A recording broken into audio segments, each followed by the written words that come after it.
우리가 신앙생활을 하다 보면 종종 뭐 시험에 들었다, 또 신앙생활에 뭔가 걸림돌이 됐다, 뭐 이런 이야기를 들을 때가 있습니다. 여러분도 혹시 신앙생활 하면서 시험에 들었던 적이 있습니까? 뭔가 이렇게 걸림돌이 되어서 신앙이 이렇게 성장하지 못하고 주님께 가까이 가지 못하고 그럴 때가 있습니다. 대개 교회에서 당하는 이제 시험은 사람 때문에 당하는 경우가 많이 있죠. 또 세상을 살다 보면 돈 때문에 시험을 당하기도 하고, 또 때로는 이제 교회 지도자의 치명적인 도덕적 결함이 드러나게 될 때 시험에 들어서 신앙생활의 회의를 느끼기도 합니다. 또 때로는 교회에서 어떤 문제를 해결할 때 상식적이지 못하고 신앙적이지 못하고 지혜롭지 못하게 처리하는 모습을 보면서 실망하면서 신앙생활을 계속 해야 되나 이런 생각을 하기도 하죠. 우리에게 시험이 없는 신앙생활은 없는 것 같아요. 누구나 다 시험이 있습니다.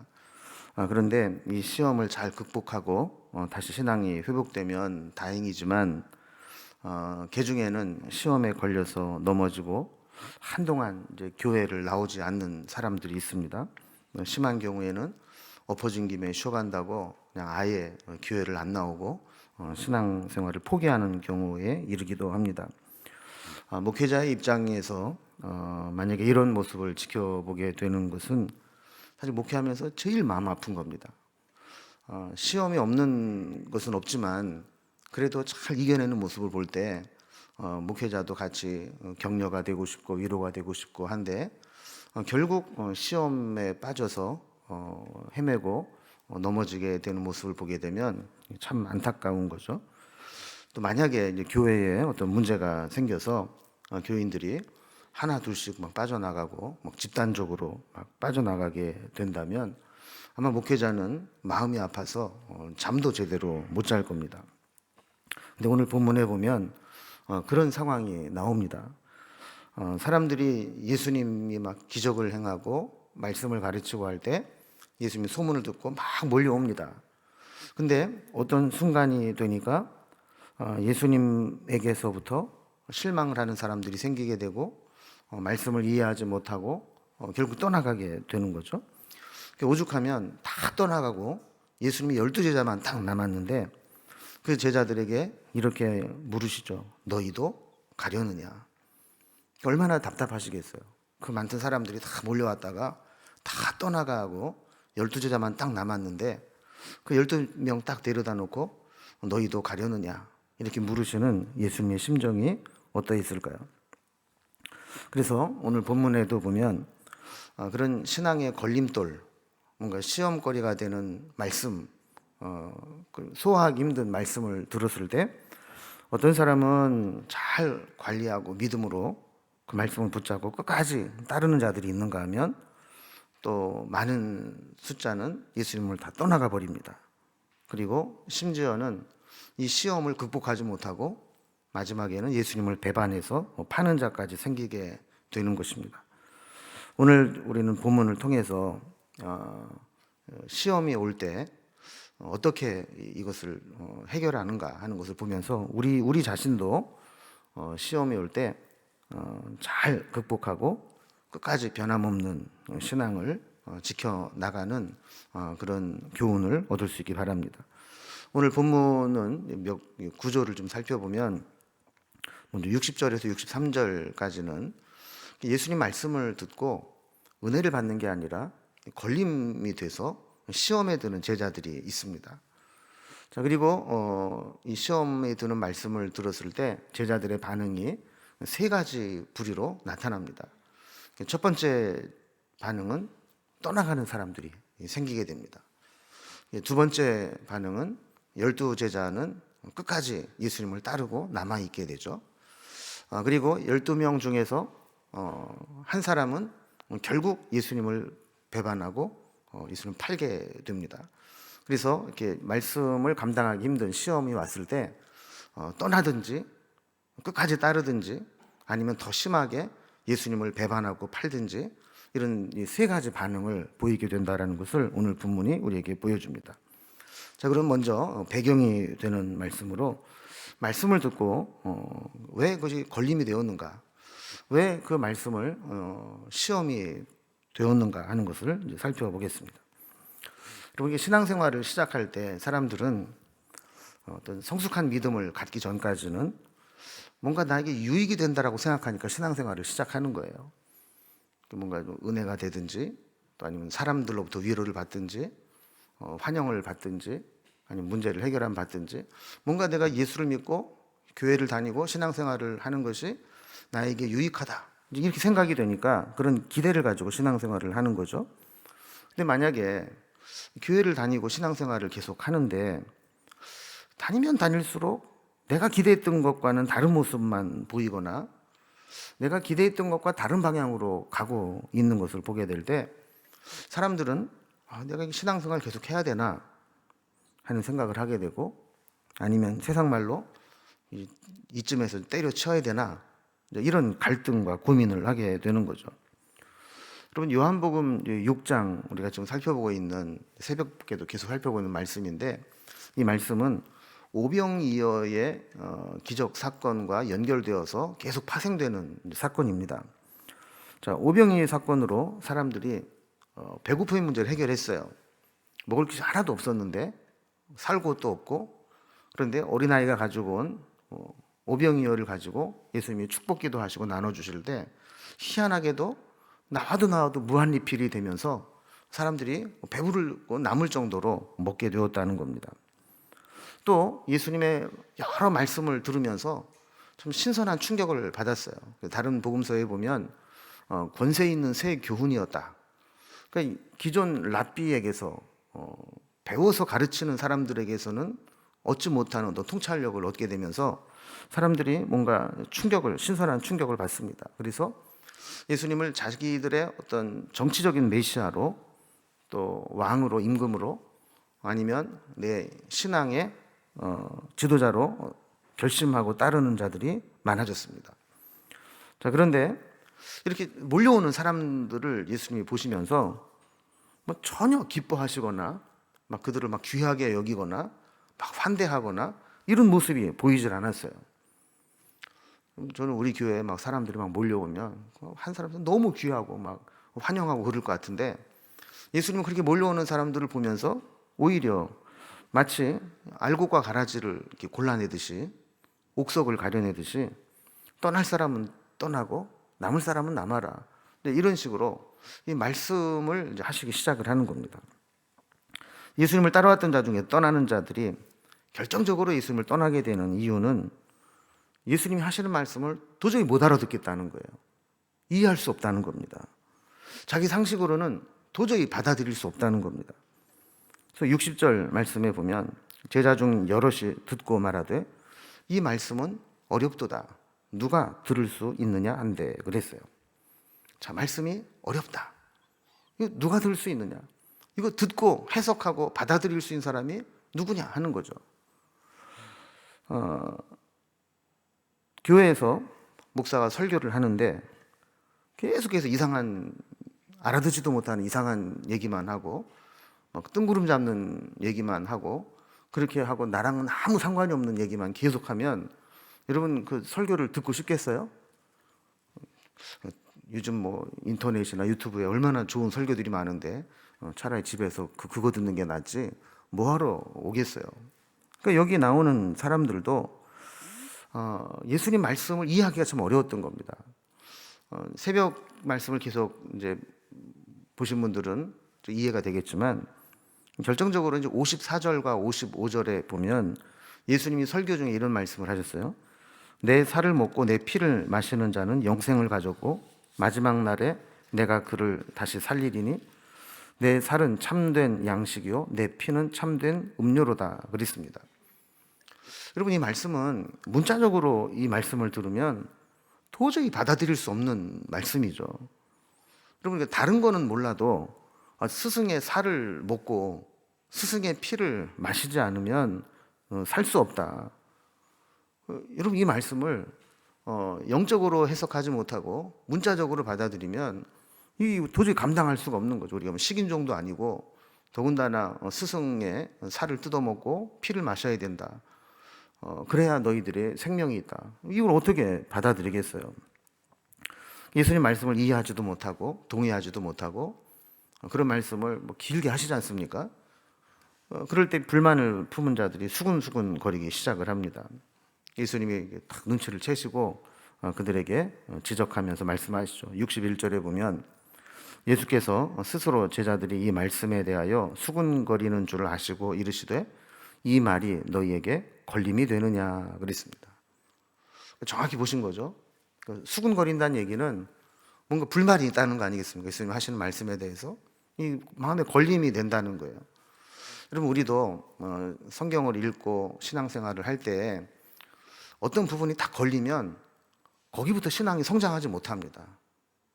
성경을 읽으면서 왜 이렇지? 이게 해결이 안 되면 그 다음 단계로 넘어가지를 못하는 거예요. 막혀가지고. 그러니까 제자들도 마찬가지죠. 지금까지는 좋았는데 갑자기 예수님이 뭐 피, 살 얘기하고 떡 먹고 물고기 먹고 할 땐 좋았는데 내 피를 마셔야 되고 내 살을 먹어야 된다 이러니까 이때부터 이제 심란해지기 시작을 하는 겁니다.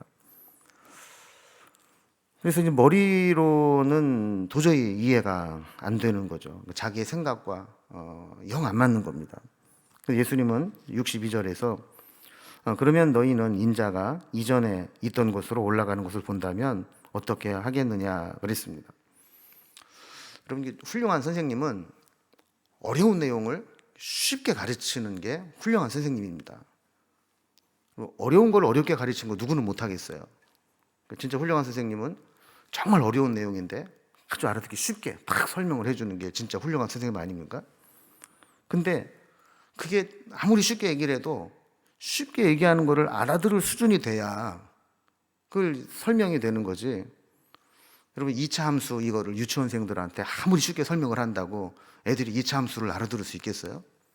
안 되는 거죠. 예수님도 마찬가지였어요. 아무리 쉽게 제자들에게 풀어 설명을 해 주어도 이 땅에 있는 것만 생각하는 제자들에게는 하늘의 것을 다 이해할 수가 없는 겁니다. 자, 그러니까 예수님께서 오병이의 기적을 행하시고 이렇게 먹는 그 비유와 이 상징을 통해서 예수님의 말씀으로 오신 예수님을 그렇게 음식을 먹듯이 믿음으로 받아들일 때 생명이 있는 것이다라는 설명을 해줘도 그거를 못 알아듣는다면 앞으로 인자가 이전에 있던 곳으로 올라가는 것을 본다면 어떻게 하겠느냐. 그러니까 앞으로 예수님은 이 땅에서 고난당하시고 십자가에서 죽으시고 다시 부활하시고 승천하셔서 하나님께로 돌아가게 될 때가 있을 텐데 그거를 너희들이 이해하고 받아들이고 해석할 수 있겠느냐 이런 말씀을 하시는 겁니다. 그러니까 예수님의 살과 피를 먹고 마셔야 된다라는 것은 육적으로 해석을 해서 식인종처럼 실제로 뭐 사람의 살과 피를 먹어야 된다는 게 아니라 영적으로 해석해야 된다는 거예요. 새벽에 계속 말씀 나눴죠. 이것은 비유와 상징이다. 그래서 63절에 보면 살리는 것은 영이니 육은 무익하니라. 내가 너에게 이른 말은 영이요 생명이라 그랬습니다. 여러분 육신, 이 영어 성경에는 살이라고 되어 있는데요. 이 육신 살은 우리 영혼을 살리는 데는 아무 도움이 안 된다는 거예요. 그러면 영이 우리를 살리는데 그 영이 뭐냐? 예수님이 일러주신 말씀, 내가 너에게 이른 말이 영이요 생명이라. 그러니까 말씀이 우리의 영을 살리는 생명이 되는 생명의 떡과 같은 말씀이라고 요점 정리를 딱 해주시는 거예요. 도저히 제자들이 못 알아들으니까 야, 내가 지금 떡 얘기하고 물고기 얘기하는 게 아니야. 내가 너에게 말하는 이 말씀, 이것이 너희 영혼을 살리는 영이 되고 생명이 되는 거야. 이렇게 지금 요점 정리를 해주시는 거예요. 자, 이 말씀을 들었을 때 예수님께 몰려왔던 사람들이 아까 서론 부분에 말씀드린 세 부류의 사람으로 쫙 나눠집니다. 첫 번째 부류의 사람이 어떤 사람이라 그랬어요? 떠나갔다는 거예요. 그렇게 쉽게 설명을 해주시고 요점 정리를 해주셔도 난 모르겠다. 나는 예수 믿는 거 힘들다. 이러고 이제 떠나버렸다는 거예요. 64절에 보면요. 그러나 너희 중에 믿지 아니하는 자들이 있느니라 하시니 이는 예수께서 믿지 아니하는 자들이 누구며 자기를 팔 자가 누구인지 처음부터 아심이로라 그랬습니다. 그러니까 말씀을 듣는데 믿지 못하는 자들이 있어요. 끝내 자기 고집과 주관으로 말씀을 받아들이지 못하는 사람이 있어요. 스승인 예수님을 팔자도 있다라는 것을 예수님은 아셨다는 거예요. 여러분, 우리 생각에 우리가 이제 교인이 있고 또 어떤 모임을 하는데 배신자가 있어요. 배신자인 걸 알아요. 그리고 저 사람은 뭐 잘 신실한 것처럼 보이지만 결국은 우리 뒤통수 치고 나갈 사람인 걸 알아요. 그럼 우리 같으면 어떡하겠어요?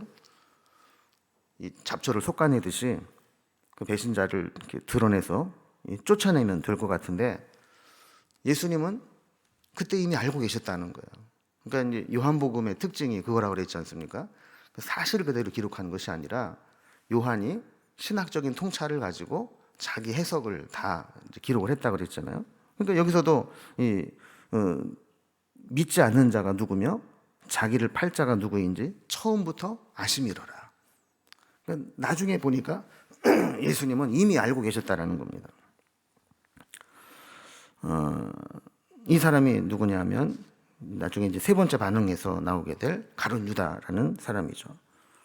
여러분, 우리가 이제 한 가지 생각해 볼 것은 가룟 유다가 지금 팔자 예수님 팔 거라는 것을 예수님이 아셨다고 그랬잖아요. 근데 이게 지금 당장 팔 게 아닙니다. 앞으로 적어도 1년 후에 있을 일입니다. 오늘 본문은 예수님께서 공생애를 사시면서 세 번의 유월절을 지나게 되시는데 두 번째 유월절이거든요. 세 번째 유월절에서 예수님이 잡히시고 십자가에 달려 돌아가신단 말이에요. 그러니까 지금 두 번째 유월절을 보내고 있으니까 앞으로 세 번째 유월절까지 적어도 1년 후에 있을 일을 지금 얘기하고 있는 겁니다. 자, 그러면서 1년 뒤에 가룟 유다가 예수님을 팔 것을 알고 계시면서도 예수님은 전혀 내색하지 않으셨어요. 자, 그 이유를 65절에서 이렇게 설명합니다. 또 이르시되 그러므로 전에 너희에게 말하기를 내 아버지께서 오게 하여 주지 아니하시면 누구든지 내게 올 수 없다 하였노라 하시니라 그랬어요.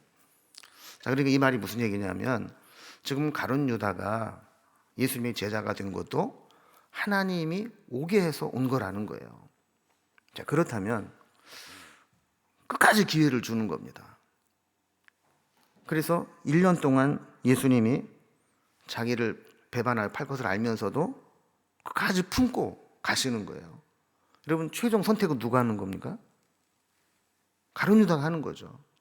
중간에 회심하고 믿음으로 돌아서든지 아니면 끝내 그의 마음에 품고 믿지 못하고 마음속에 시험을 가지고 살다가 팔든지 그건 가룟 유다가 할 몫이에요. 그러나 예수님께서는 1년 동안 기회를 주시면서 기다려 주셨던 겁니다. 결국 예수님 말씀을 감당하지 못하는 자들이 이탈하기 시작합니다. 66절에 보면 그때부터 그의 제자 중에서 많은 사람이 떠나가고 다시 그와 함께 다니지 아니하더라 그랬습니다. 그러니까 그동안 그렇게 많이 오병이어 기적을 체험하고 말씀을 듣고 심지어는 예수님과 제자들이 배 타고 가버나움으로 가시니까 거기까지 쫓아왔던 사람들이 말씀을 들으면서 이해가 안 되고 받아들이지 못하니까 다 떠나가 버리고 12명만 남게 되었던 겁니다. 여러분, 우리도 그렇거든요. 모든 말씀이 다 은혜스럽고 그냥 마냥 좋은 게 아니에요. 여러분, 말씀을 들을 때 때로는 그 말씀을 내가 믿음으로 소화해내기 위해서 막 씨름하고 기도하면서 막 버텨야 될 때도 있어요. 여러분, 성경을 읽으면서 복 받는다, 형통한다, 범사가 잘 될 거다, 크고 창대하게 될 거다, 시작은 미약하나 나중은 창대할 것이다, 머리가 될지언정 꼬리가 되지 않을 것이다, 막 들어가도 복을 받고 나가도 복을 받을 것이다, 막 이런 말씀을 들으면 황홀하고 좋잖아요. 근데 여러분, 성경 말씀에 꼭 그런 것만 있는 건 아니에요. 자기 십자가를 지고 나를 따라야 할 것이니라, 그리스도와 함께 십자가에 못 박아야 할 것이니라, 재물을 팔아서 가난한들에게 나눠주고 나를 따르라. 원수까지 사랑하고 그를 위해서 기도하라. 오른뺨을 때리면 왼뺨도 대주라. 오리를 가자면 십리까지 가져라. 여러분, 이 말씀을 여러분 받아들이고 실천할 수 있겠어요? 그럼 말씀이 어렵다는 얘기는 지금 예수님이 설교한 걸 제자들이 못 알아들었던 것처럼 이게 차원이 달라서 머리 이해가 안 돼서 어려운 것도 있지만 때로는 말씀대로 살아가고 순종하기가 어려운 말씀도 있거든요. 목사도 마찬가지예요. 미국의 어느 마을에 교회가 있었어요. 근데 이렇게 큰 동네가 아니니까 교회가 하나 있었는데 하루는 이제 신도가 목사님께 상담을 요청하러 온 겁니다. 얘기를 들어보니까 자기 남편이 신앙생활하는 것을 그렇게 반대하고 교회를 못 나가게 한다는 거예요. 그 목사님이 이제 위로를 해주고 다독거리면서 자매님, 이 시험을 이기고 믿음을 지켜야 됩니다. 이 시험을 이겨내면 하나님이 더 큰 복을 주실 것입니다. 이렇게 위로를 해줬어요. 그러니까 이 성도님이 듣다가 그런 얘기를 하는 거예요. 목사님, 저 혼자 핍박받는 것 같으면야 제가 감당할 수 있겠는데요. 제가 계속 교회를 나가면 우리 남편이 그 교회 목사님을 총으로 쏴 죽이겠대요. 우리 남편은 한다면 하는 사람이거든요. 그러니까 이 얘기를 들은 목사님이 그랬대요. 자매님, 그러면 저 옆에 있는 성당을 나가는 게 어떨까요? 이렇게 얘기를 했다는 거예요. 여러분, 누군가 웃자고 지어낸 이야기겠지만 우리가 말씀을 전하고 말씀을 그냥 아는 것하고 말씀대로 사는 것하고는 다른 겁니다. 자기에게 손해가 안 되고 해코지가 안 될 때는 시험을 이겨내야 된다고, 그럼 하나님이 더 큰 복을 줄 거라고 그래놓고 남편이 죽일지도 모른다고 그러니까 옆에 있는 성당 나가는 게 어떻겠냐고 이렇게 피하는 그런 일들이 있다는 거 아닙니까? 그럼 결국 우리도 마찬가지입니다. 신앙생활 하면서 때로는 내가 감당해야 되고 내가 소화해내야 되고 내가 이해가 안 되는 것들을 그 꼴을 보면서도 내가 믿는 내가 참아야지, 기도하는 내가 참아야지, 그리고 소화해야 될 일들이 있는 거 아니겠어요? 그거를 못 해내면 결국 시험에 걸려서 넘어지고 마는 거죠. 그래서 많은 사람들이 다 떠나갔다는 겁니다. 두 번째 반응입니다. 많은 사람들이 떠나가고 12명만 남았다 그랬어요. 예수님을 따르는 자들 12명 있다는 거죠. 다 떠나가는데 마지막 남은 12명, 진짜 제자죠. 신실한 자들이죠. 그들이 예수님의 12 사도가 되는 겁니다. 광야에서 오병이어의 기적을 체험했을 때 사람들은 예수님을 임금으로 삼으려고 했어요. 얼마나 막 분위기가 좋겠어요. 여러분, 이게 대통령 선거 유세만 하더라도 그냥 사람 지지자들이 모여서 그냥 막 구호를 외치고 막 박수를 치고 막 그러지 않습니까? 그것도 마찬가지 그런 분위기였을 거예요. 저분이 우리 임금이 된다면 적어도 우리 배고라 죽게는 안 하겠다. 로마의 압제에서 우리를 해방할 수도 있겠다. 저런 기적을 행하고 그 성전에 가서 그 서슬퍼런 제사장들 앞에서 막 장사꾼들을 그냥 막 내쫓고, 저런 용기라면 뭐래도 할 수 있겠다. 우리가 그냥 막 같이 막 촛불을 들고 우리가 같이 그냥 구호를 외쳐주면 뭐래도 하겠다, 이런 생각이 들었던 거죠. 사람들이 막 몰리는 겁니다. 또 심지어는 예수님은 산으로 올라가 버리시고 제자들은 배 한 척 딱 남았는데 그것 타고 가버나움으로 떠나는 것을 보면서 그 다음날 배가 들어오자 그 배를 다 집어 타고는 전부 그 가버나움으로 찾아가지 않습니까? 결국 예수님을 만났어요, 그들이. 심지어는 제자가 되겠다고 예수님 따르는 자들도 많이 모인 겁니다. 그런데 예수님의 말씀을 듣고 소화를 못하니까 거기에 걸려 넘어져서 다 떠나가 버리고 12명만 남았다는 거예요. 67절에 보면 예수께서 12제자에게 이르시되 너희도 가려느냐 그랬어요. 여러분, 이거는 예수님이 자 봐라, 많은 사람들이 다 떠나갔다. 니들도 뭘 바라고 있는지는 모르겠지만 그 사람들처럼 가든지 끝까지 날 따르든지 이제 선택을 해라. 뭐 이런 선택을 요구하는 말씀이 아닐 거예요. 남아있는 12명이라도 너희들은 가면 안 돼. 너희들은 끝까지 나를 따라야 돼. 아마 이런 압력과 같은 그런 말씀이었을 거예요. 근데 예수님의 이런 말씀에 베드로가 정말 예수님의 마음을 흡족해 하는 대답을 합니다. 68절에 시몬 베드로가 대답하되 주여 영생의 말씀이 주께 있사오니 우리가 누구에게로 가오리까 그랬어요. 그럼 우리가 누구에게로 가오리까? 가겠다는 겁니까? 안 가겠다는 겁니까? 안 가겠다는 거예요. 예수님에게서 우리가 영생의 말씀을 얻었는데 우리가 어디로 가겠습니까? 말도 안 되죠. 여러분 아까 우리가 살펴본 말씀처럼 살리는 것은 영이니 육은 무익하니라 내가 너에게 이른 말은 영이요 생명이라. 그 말씀이 영이요 나를 살리는 생명이라는 것을 베드로는 알았던 거예요. 그러니까 여러분 하나님 말씀을 이해하고 믿음으로 받아들이는 것은 학벌이랑 상관이 없는 겁니다. 베드로 보세요. 베드로가 뭐 하는 사람이었어요? 갈릴리 바닷가에서 어부로 살았던 사람이에요. 그런데 베드로는 예수님 말씀을 들으면서 그 말씀의 생명을 알았어요. 말씀을 들을 때 그 말씀이 자기의 중심을 불타오르게 만들고 죽어가는 자기의 영혼을 다시 회복시키고 살리는 그 말씀의 능력을 알았어요. 그래서 말씀 어렵지? 다 떠나가는데 너희도 갈래? 그랬을 때 아니요. 영생의 말씀이 여기 있는데 생명의 말씀이 여기 있는데 우리가 누구에로 갑니까? 이렇게 고백할 수 있었던 거예요. 그럼 베드로가 이렇게 떠나지 않을 수 있었던 두 가지 이유가 있습니다. 하나는 예수님이 누구인지를 분명히 알고 고백했다라는 겁니다. 그럼 베드로는 예수님을 계속해서 주님이라고 부릅니다. 68절에도 보면 주여 영생의 말씀이 주께 있사오니 주님이라고 불러요. 69절에도 보면 우리가 주는 하나님의 거룩하신 자인 줄 믿고 알았사옵나이다.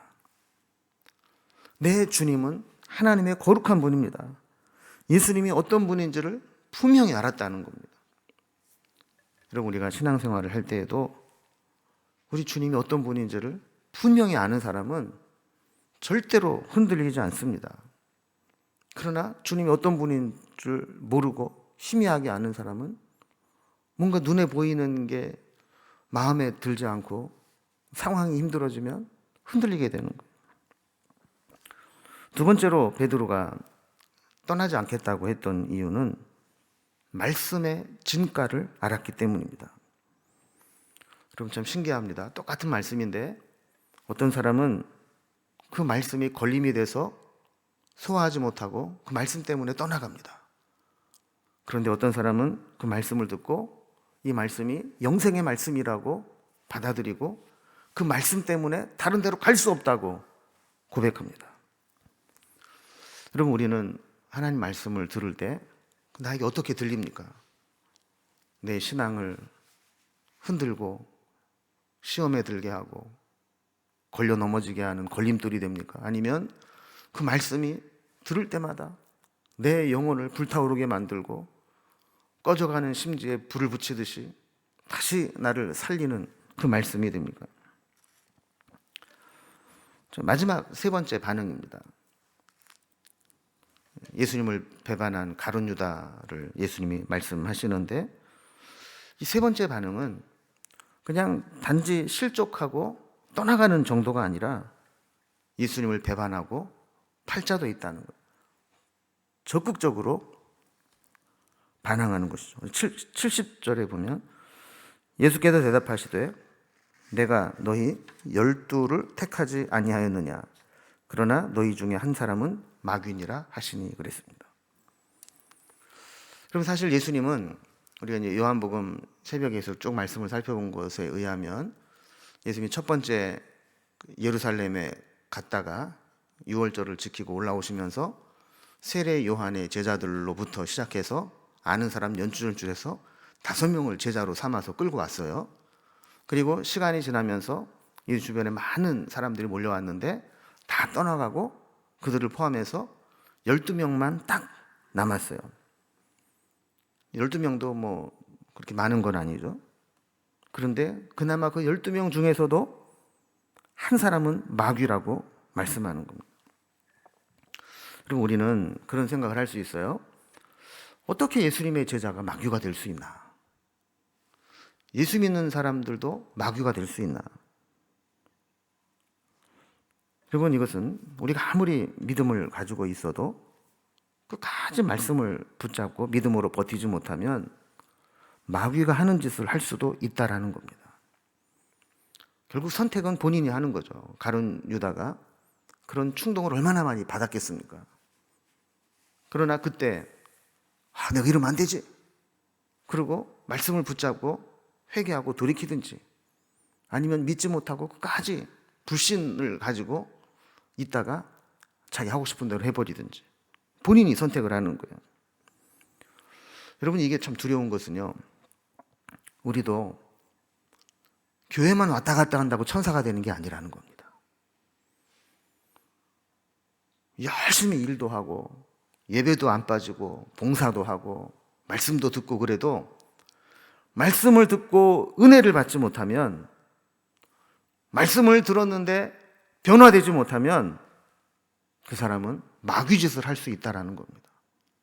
마귀가 하는 짓, 마귀의 행태를 나타낼 수 있다는, 하나님의 일을 방해하는 자가 될 수 있다는 겁니다. 여러분, 실제로 교회에서도 새신자가 하나님의 일을 방해하는 경우는 거의 없어요.